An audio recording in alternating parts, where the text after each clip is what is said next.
Good morning, everyone. Happy January 17th. It is Martin Luther King Jr. Day, and we are here with Faith.Family.Focus. I am your co-host, Faith Suggs, former Duke women's basketball graduate and currently CEO and founder of my company, Brand by Faith, a social media and digital branding company dedicated to telling the story of our clients.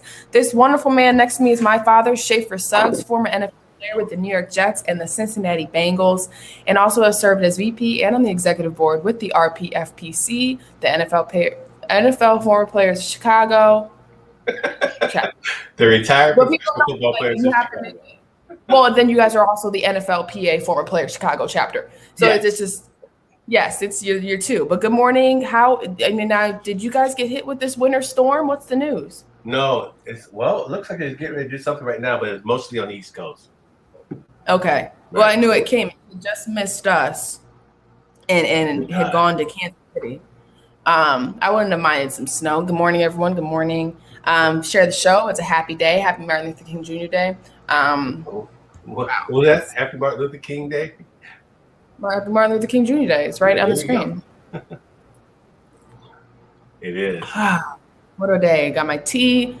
What is new? Have you hitting with a cold front? Like, where are we in January with the weather around the Midwest? Well, I think we're fortunate. We were talking about in December, right around Christmas. We knew that this day would actually come, and right in the meat of it. If you saw the news this morning, you could see how much snow in the Northeast, and actually in Carolina, where you used to go to school, Greensboro, Alabama, the East Coast got really hit hard. So let's pray that some of those people don't get. A lot of it is adapting to the weather if you're not used to it. I was driving on Friday out. I was out for a little while, and it was amazing how many people were in ditches. Well, yeah. Even driving here, we got snow on Saturday midnight and up, right? So it was here when we woke up.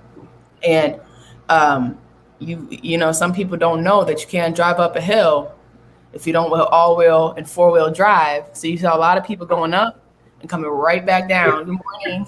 Good morning. Especially if they're in the stick shift, man. That's even more stressful. I'm telling you, people have no idea how to drive in the snow, and that's okay, because I don't think I even know how to drive. I never try to get too cocky with driving in the snow, because you never know. Right. You really don't. Like I was going 10 miles per hour. I wasn't braking. I was keeping a nice pedal. I didn't want to swerve. And now I hit the end of that hill, and I just kept going. Yeah. Oh, no, surrender to the ice. But yeah, I'm a little jealous that would you think this is your cold? We've had some cold Januaries. It's supposed to be 6 degrees here on Wednesday. And every time I think about that, I think about how in Chicago you get that off the lake cold front. The lake effect, yes. Yeah, and I think that I can survive Antarctica. No, you're not going to be able to survive. I know my daughter. I know you in the cold, and you in Antarctica would not. I'm not bad in the cold. I actually thrive in the cold. The only issue is I have cold-induced asthma that we gave us genetically. But no. And I've been watching a lot of documentaries recently. That's why I said Antarctica, because our ice is shrinking and the polar bears are running out of land. But that I think the winter feel, January to February, where there's not a lot of holidays. Of course, there's a holiday on February 3rd, my birthday. And then we have the Super Bowl on February 13th. And then we're right into Valentine's Day. So January, once it gets out the way, I tell you, it's a boring month. You just can't wait to get to your birthday. It's February 3rd. I can't wait to get to my birthday. But you're going to be 25 years old. Okay, you're going to be a quarter of a century. Yes. Wow. Goes fast. That makes you how old? Don't worry about that. So let's pivot really quick. Let's talk about that big win for K-State against Texas Tech?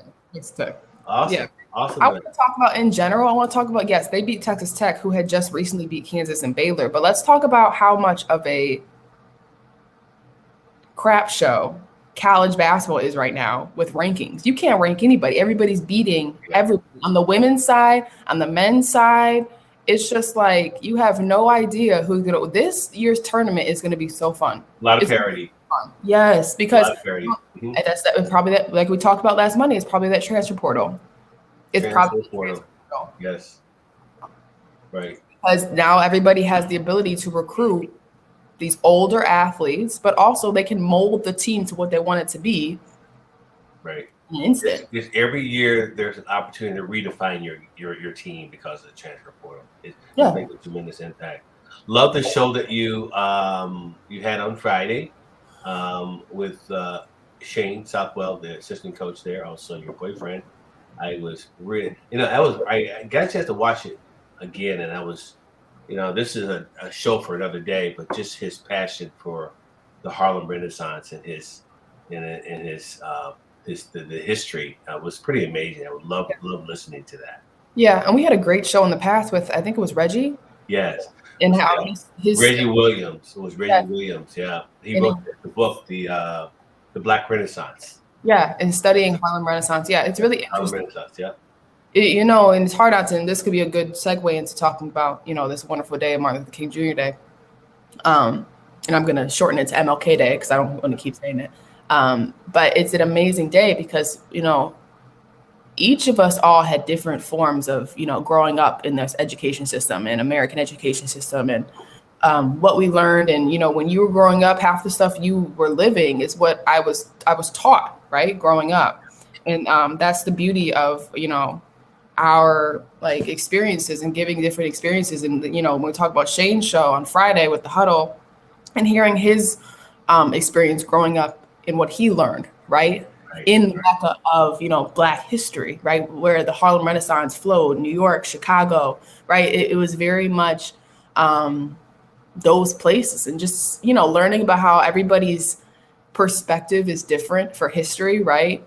Northern history, they learn more than what we learn in Midwest history, right? And Midwest history learns completely different than what the West Coast history learned in the Southern. And then you got Texas. In Texas, they're learning a whole different book of American history. And so it's just amazing when we have guests like that. And we had Reggie Williams, we had Shane Southwell, and we had amazing guests to talk about their own experiences with studying Black history, Black culture, Black language, Black, all the stuff that comes into Black American history. Right. It's very interesting to see everybody's different perspectives and experiences on what American history is through their eyes. And it's just each opportunity you're learning from somebody in some sort of way. Right. No, you're so correct. And it's interesting with the death of the great Sidney Poitier, and he talked about in his documentary his time that he spent and the impact that Harlem had on his life and his acting. So just wanted to kind of share that, in the celebration of Dr. Martin Luther King Day and the impact, obviously, that he's had on all of our lives. But you asked me about the impact that he had on my life, and it was just amazing because I got a chance to see him for the first time. And I always talk about one of my favorite quotes is, "Darkness cannot drive out darkness; only light can do that." And I remember at the age of 13 and seeing him for the first time, I knew that he was truly the brightness for this world, and the impact that he has had on my life was the inspiration that I needed to never allow hate to destroy my dreams. Yeah. And it's interesting and it's beautiful because we'll talk about this as we dive a little bit more into the story. It's just and I have a couple great photos.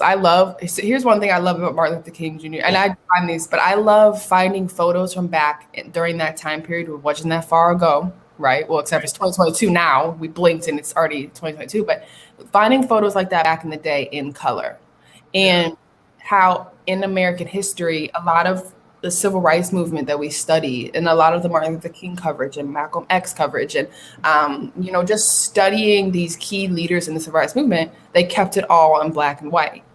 And we know why they kept it in black and white. They wanted to make it seem like it was so long ago, but it wasn't so long ago, right? The civil rights movement basically just happened. And we're still dealing with repercussions and fighting through for justice and peace and equality and equity for all. But finding these photos like this one, in color with his kids, and then it's just so. That's an amazing, beautiful picture. right? It's just so beautiful when you can find them in color. And there were some amazing ones that circled the internet last year, just him and Coretta on vacation, I think in Cuba in color. And those were just so, but this one right here is one of my favorites. Yes, that resonates with me. You get the little baseball bat, teaching his son how to hold the baseball bat. That's great. Yeah. Thank you for sharing that. That's a beautiful picture. Yeah. But, everybody's experience with learning. Good morning, Jealous. Wish we were in Fort Myers Beach. Yeah, I was concerned about him really quick, but we'll jump back on Martin Luther King, but they got really bad weather down to get tornadoes. Well, they have tornadoes in Florida? Yeah. Mm-hmm. It's the end of the world. Hope you're doing okay, Buford. Well, not even that, but that tsunami. I don't know if you saw the tsunami, the volcano that blew up underwater. Did you see that? Mm-hmm. Okay, sorry. It's just so amazing with everything that's going on right now. But good morning, everyone. Good morning, Buford. But we love talking to everybody, so say hello. But, today is Martin Luther King Day, and we're just discussing how amazing it is that now we have these photos from back then that are in color. And then your experience with, you were able to, really witness the impact Martin Luther King had on your life. And it was just really amazing to get that perspective, right? You're our own historical book, right? We can bounce ideas off you, can study you, but also my generation now, which is amazing, has found ways to kind of put the message of Martin Luther King and the civil rights movement along with, Malcolm X and other great, amazing Black leaders. And we're able to kind of teach that part of history without making the history compete against one another, which is something that we always want to do, right? We want a good guy and a bad guy. But I think that it's even when we talk about W.E.B. Du Bois, right, in Booker T. Washington, we always want to put these leaders against each other. But it's amazing now in today's society as we're learning more, we're reading more, we're creating more documentaries, and we're studying it more in depth. We're able to kind of really celebrate these leaders the correct way and really teach the next generation. Oh, right? It's my cousin. Good morning. Good morning. And everybody, Buford is doing well. Tornado was 8 miles north. Okay, thank God. For those of you who don't know, Buford is the founder and designer. Sponsor. Thank you.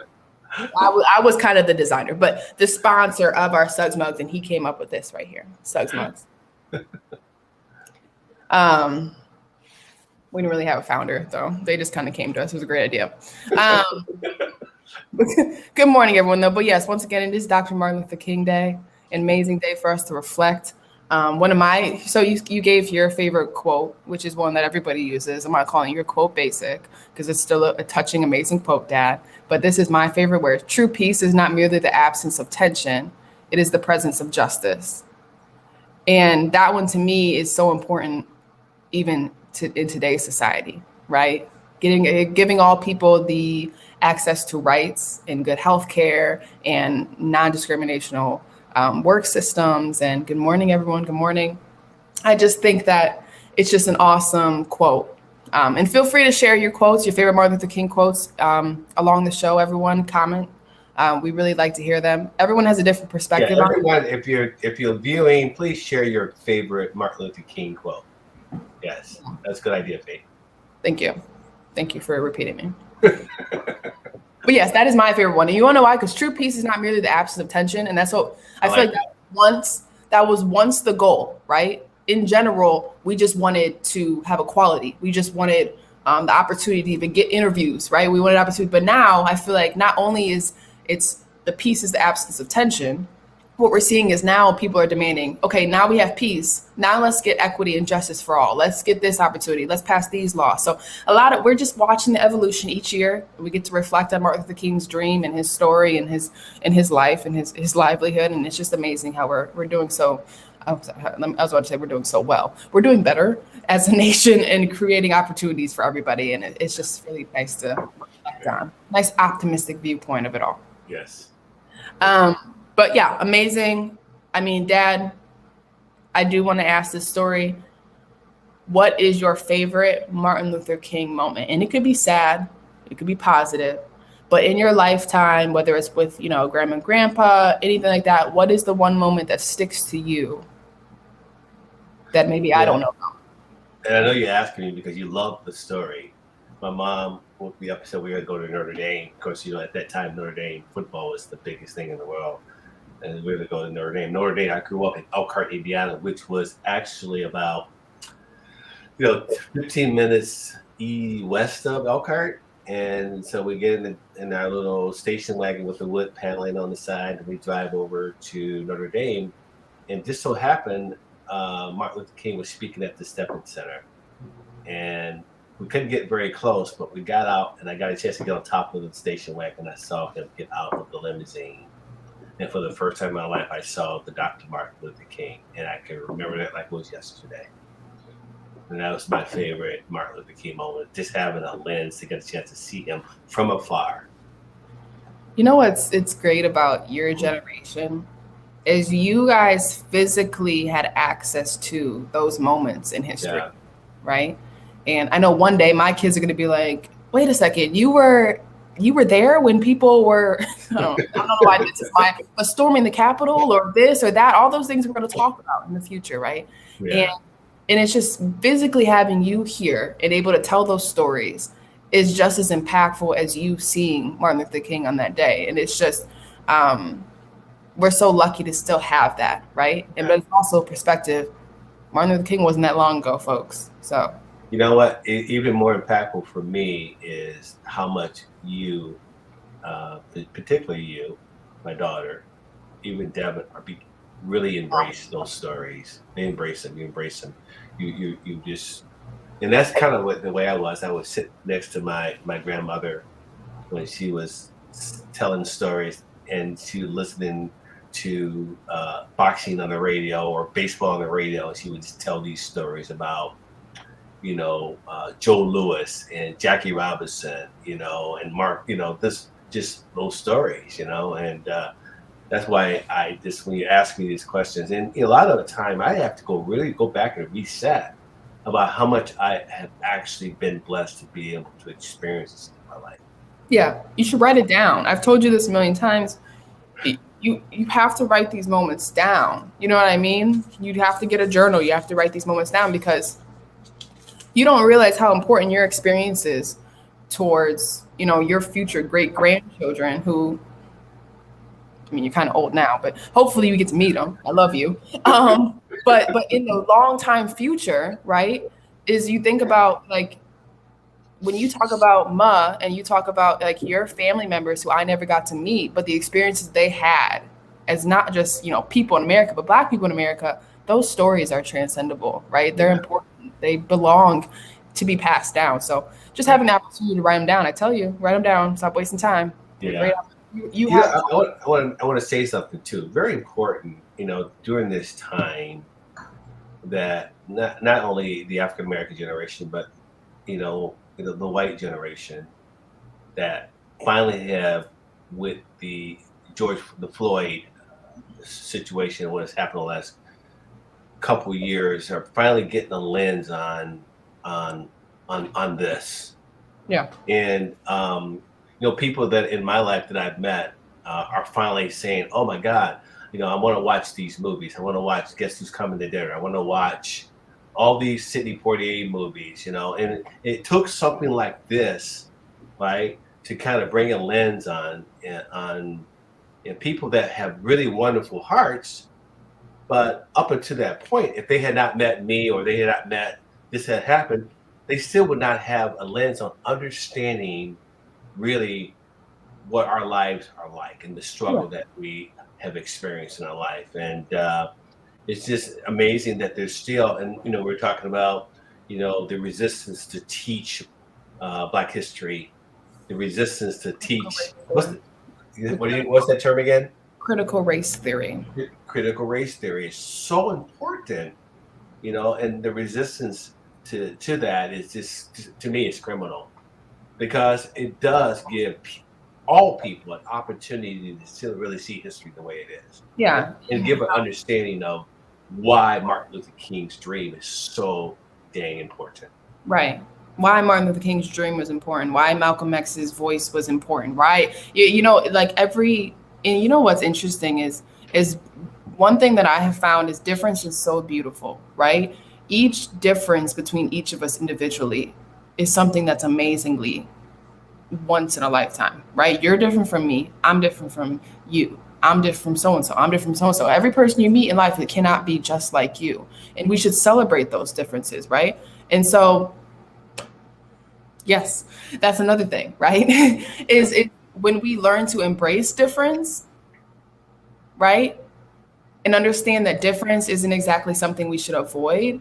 You somehow find a way, okay, that affects somebody I love. Let me learn how it affects them. What can I do to diminish the pain? What can I do to diminish discrimination? What can I do? Did I say something wrong? Why did I say something wrong? How did I say something wrong? How can I be educated on what I said wrong, right? And it's not easy for a lot of people because it's hard for us because a lot of people are 45 plus and now learning I was doing things wrong, right? Trust me, every year we learn we did something wrong. Yeah. Everybody. And, it's the whole part about, first educating, healing, educating, forgiving, and going on, right? So that's the process.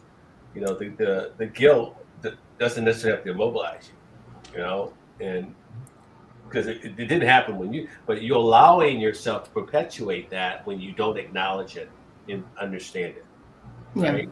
So you are doing yourself an injustice, and this is all people. This is not one race. You are doing yourself an injustice by not educating yourself daily.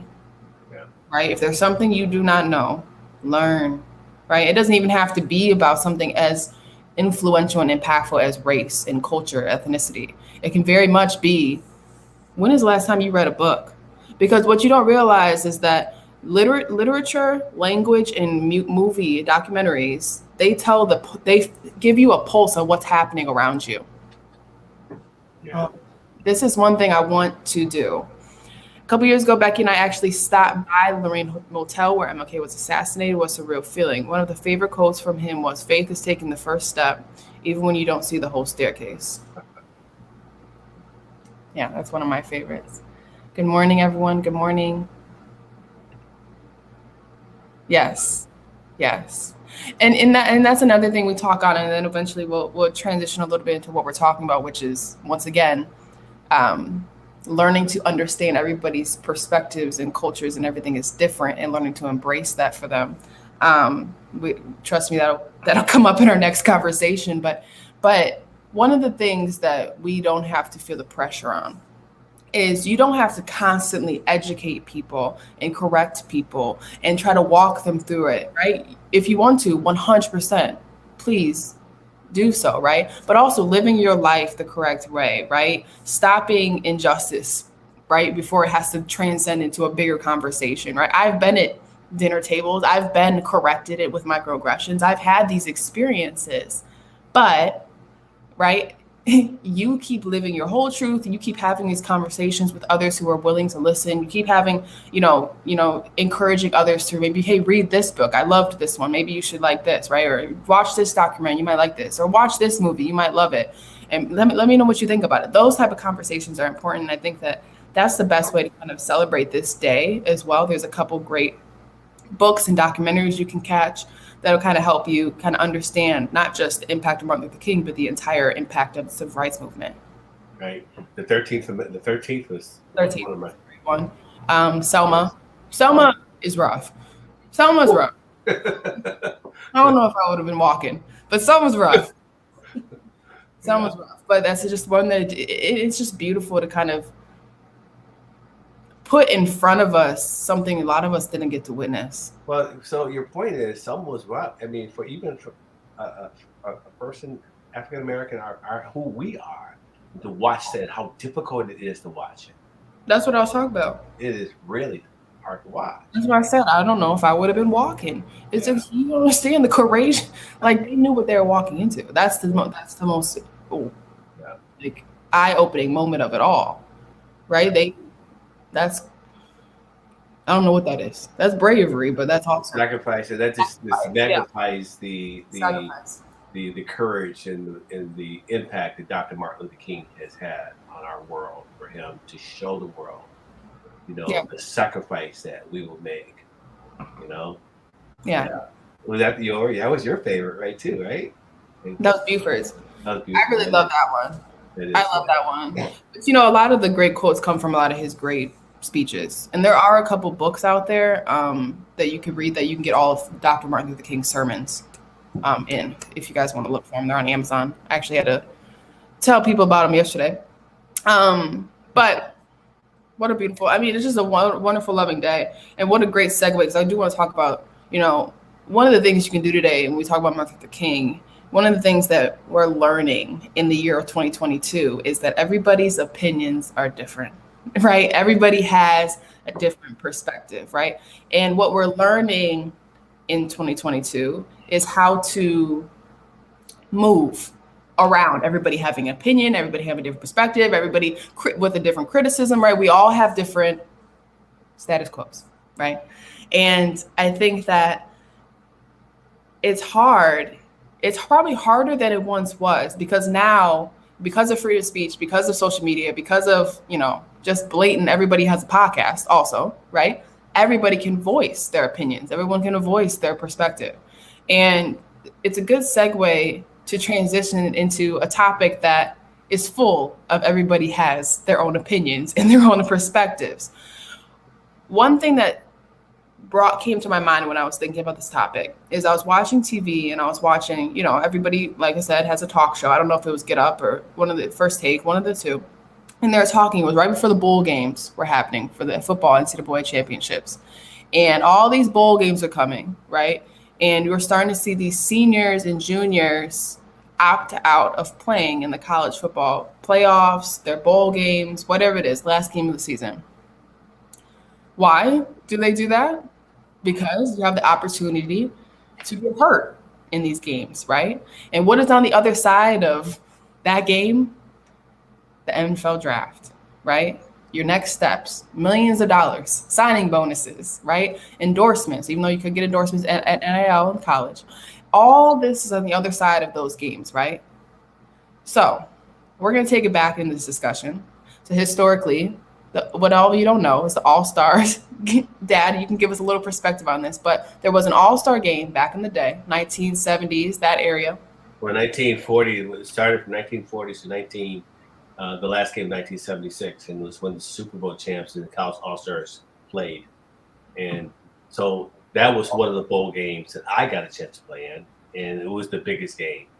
And, the game was actually played at Soldiers Field, and the one year that the college All-Stars actually won the game was against the Packers. And I remember Vince Lombardi being very upset, but I got a chance to play. And unfortunately, it happened to be the last game I ever played for a couple of reasons. One, the game rained out, as you will see. And two, one of the reasons that the game was not as popular because a lot of the college football players decided they didn't want to play because they didn't want to get hurt. Right. Because why would you not want to get hurt? You don't want to jeopardize the money that you make in the NFL, right? So, right. I actually have the video of, and you can kind of give us your memory of this, and I thought this would be cool for some of our viewers. This is the final part of the game at Soldier Field. You can see it's raining. And now Gaines is in there with Tommy Raymond. This is Raymond. And you see the Pittsburgh Steelers at this time. Terry Henry in the game. There I am, number 35 to the right. Is that Rocky Blyer? No, it's not. Say you can count how far away it is by the number of seconds it takes to get here. So that's the rain. It's coming down in sheets. It's unbelievable. All-Star game. This is the college All-Star game in 1976, July 23rd. Our producer. And so tell me how you got selected for this game. Yeah, the best college players in the country will play this game. And you play the college All-Stars. So it was an honor.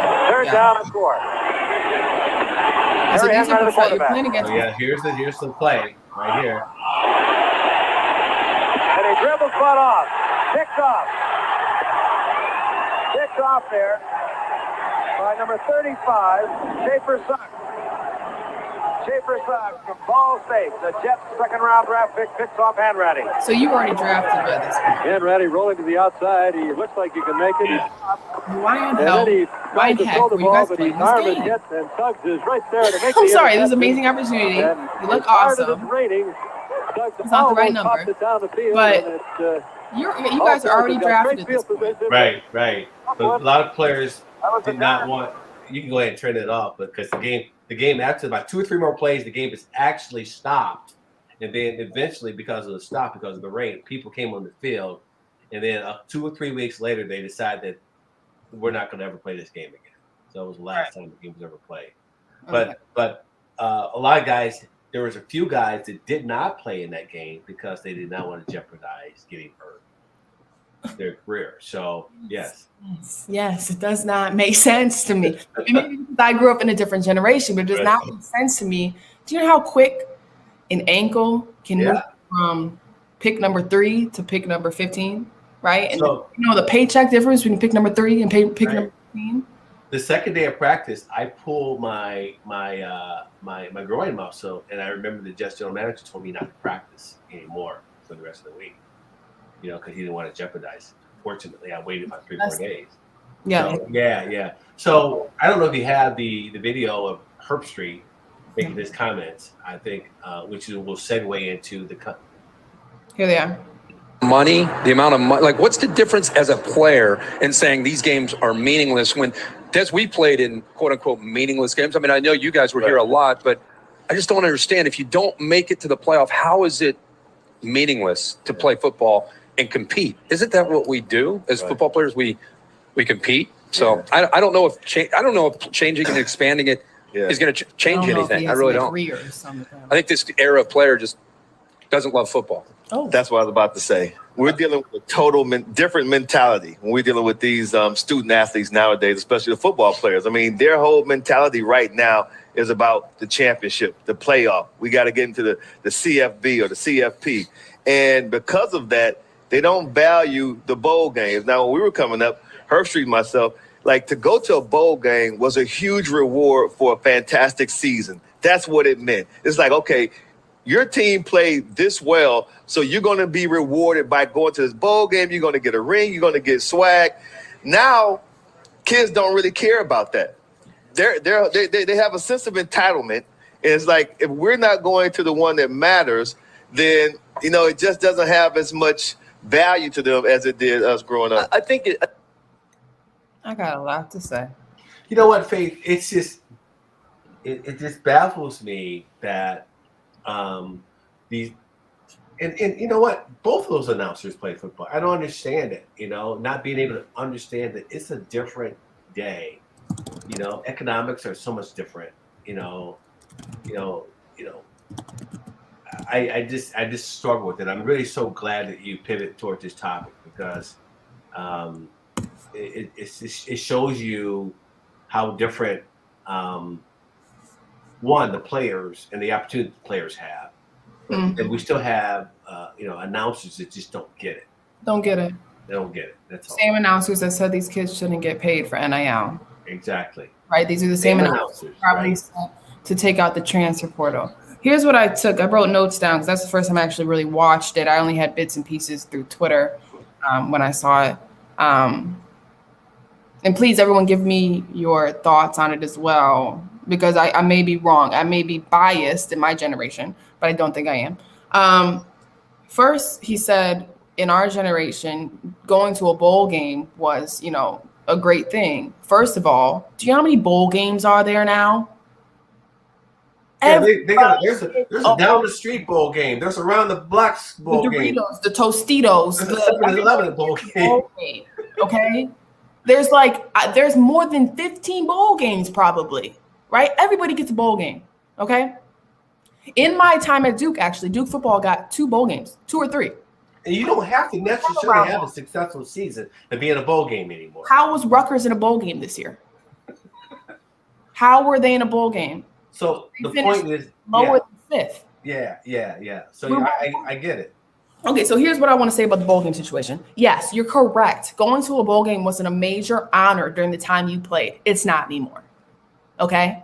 It's not, right? It's very much stemmed around probably financial and economic growth for the universities, right? I guess we can say it's viewership for players who want to get to the draft, but they don't have enough film. Cool. And it's also a game for the seniors who maybe didn't get to play for 4 years. Not the seniors who are going to go get picked number 6 in the NFL draft and get a signing bonus, probably $1.2 million. Okay. It's not that. it's no longer a sense of honor. It's more kind of like, hey, we get this 100%, but your generation made it. So there were 15 to 20 bowl games for these kids to get an opportunity. Like I said before, Rutgers should not have been in a bowl game this year. That's and this is no like shots at Rutgers, but it's shot at the fact that we don't have the bar high enough for bowl games. Right. So let me say this: that one kid that plays for Rutgers and has a chance to play in the NFL draft, why would he play in that meaningless game? Right. Why?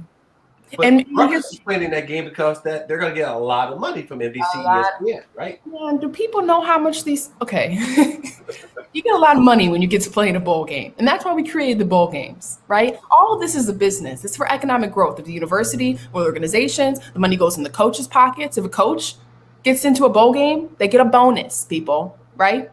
Each person on staff in their contract has it. If we make a bowl game, we get a bonus of $25,000.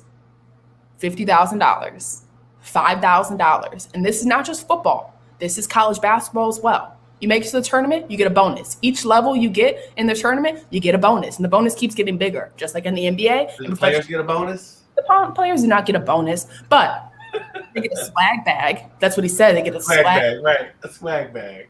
Secondly, this is watch.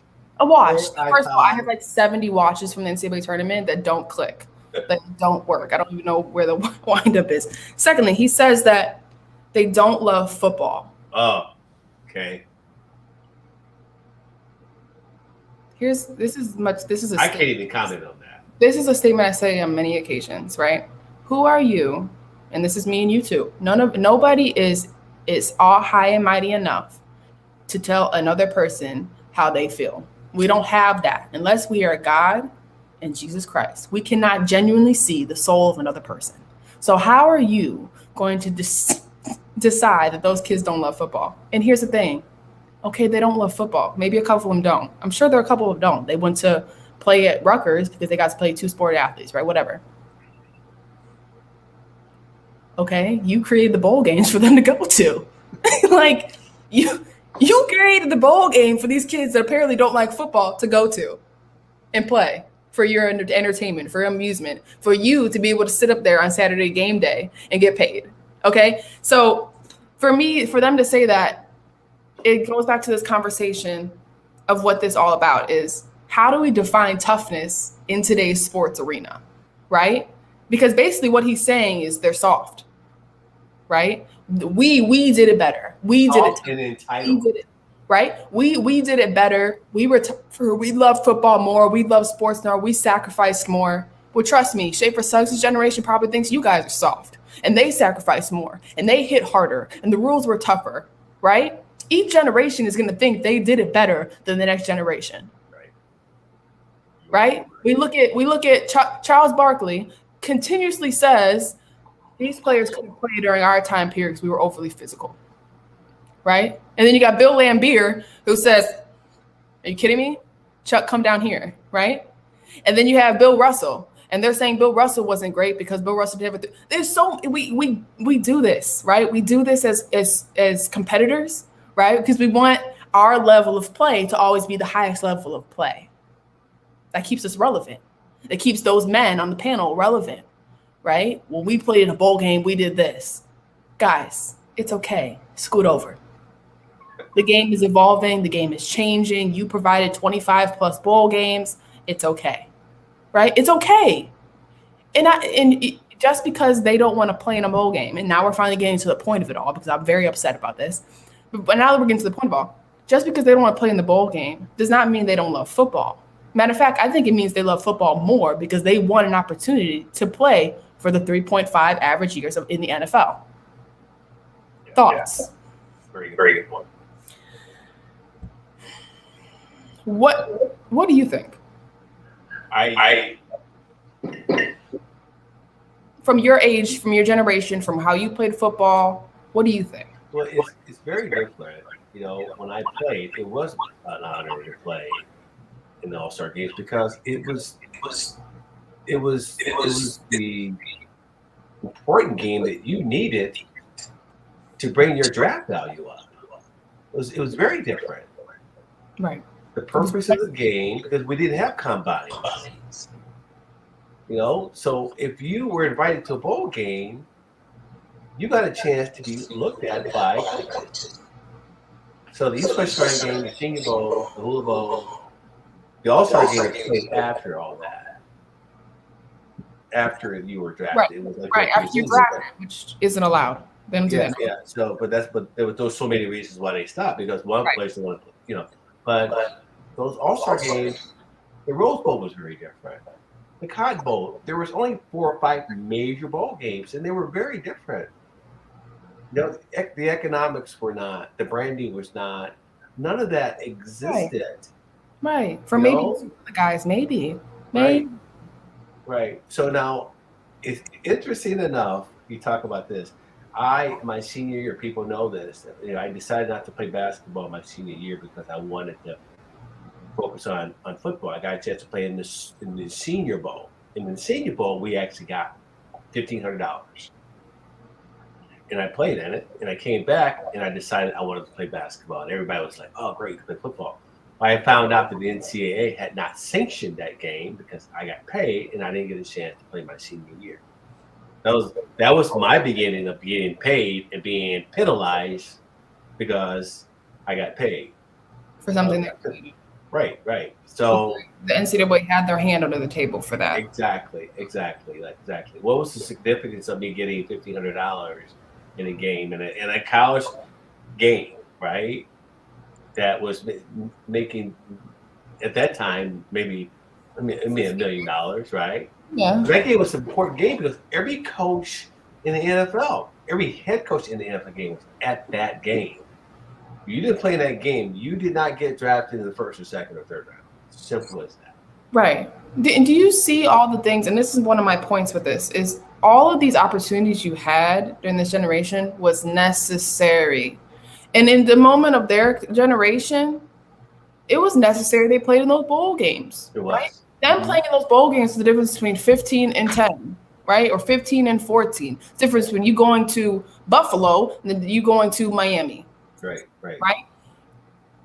But now, because we have gotten better, we have advocated so much for athletes to be able to take control of their careers, which we should have, right?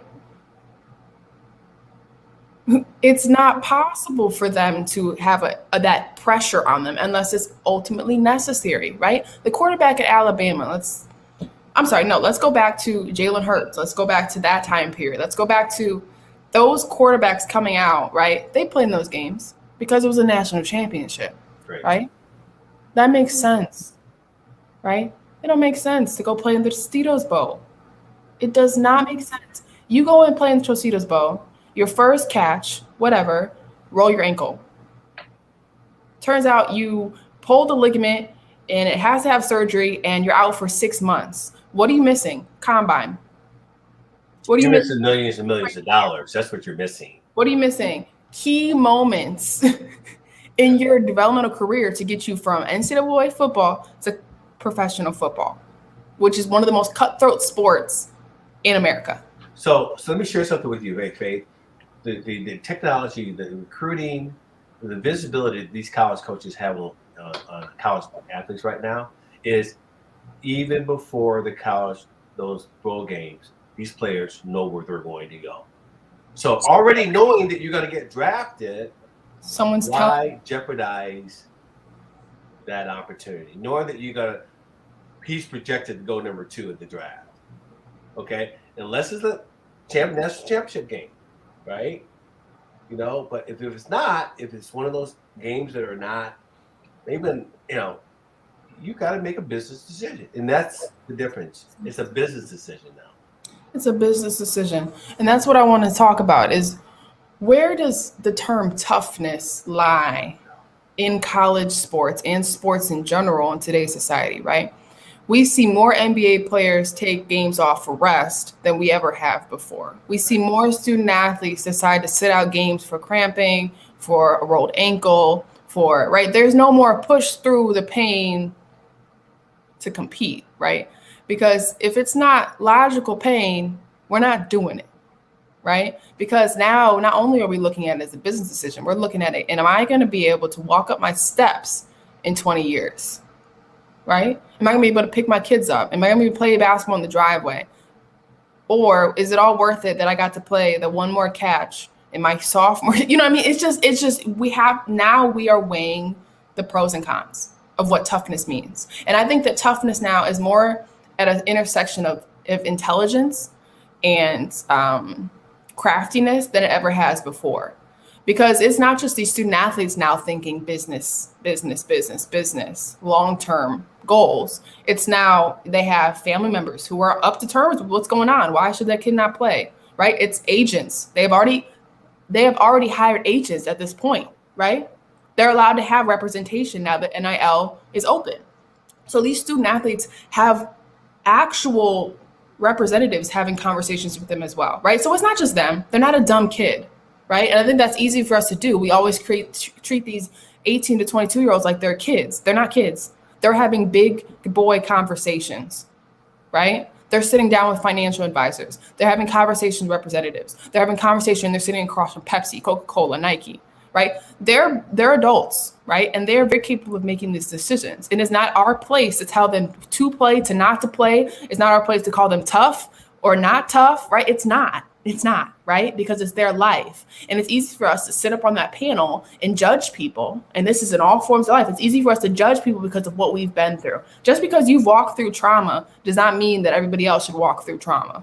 That's not how that life needs to work, right? And I think that that's one of the biggest things that we struggle with in society, beyond sports, beyond all of this, right? We, for some reason, can't stand that everybody has an opinion or perspective or has a way they want to live their life that is not the way we want to do it or the way we have done it, what we find. And that right there is such big levels of ignorance and lack of maturity. And this is not saying they're bad, stupid, immature men. That's not what that is. But it's more along the lines of, like I said earlier in the show, it's our opportunity to grow. This is an opportunity for us to grow with what these younger generations, Generation Z, what they're pushing forward is now they're a lot more smarter and conscious of the long term than ever before. Yeah. I even noticed an experience in the last couple of years, high school athletes who got hurt their senior year, opting out of playing in games so they didn't jeopardize their college scholarships. Because a college scholarship now is worth millions of dollars. Yes. Because with now the NIL, which so for families who are watching, NIL is name, image, and likeness. So, which has changed the landscape of college sports, amateur sports, right? So, right. Yes. Good morning, everyone. Good morning. And you know what's interesting is I think that there's a lot of bitterness and jealousy surrounding not just NIL, right? Now that the student athletes can make money. We had this conversation about name, image, likeness. This new generation has so much control, right, over their playing career. They don't get to control if they play or not, but they get to control who do they work for, where do they want to make money, when can they play, when do they want to play, right? The bowl game, at the end of the day, everyone knows is the end of the season. The season's over, right? The practices you're having are probably full of kickball. That's just that. For people who have played in college sports, they know the postseason is fun time. It's roll the balls out and have fun because you've done the work. You're at the point of the end of the season. Okay.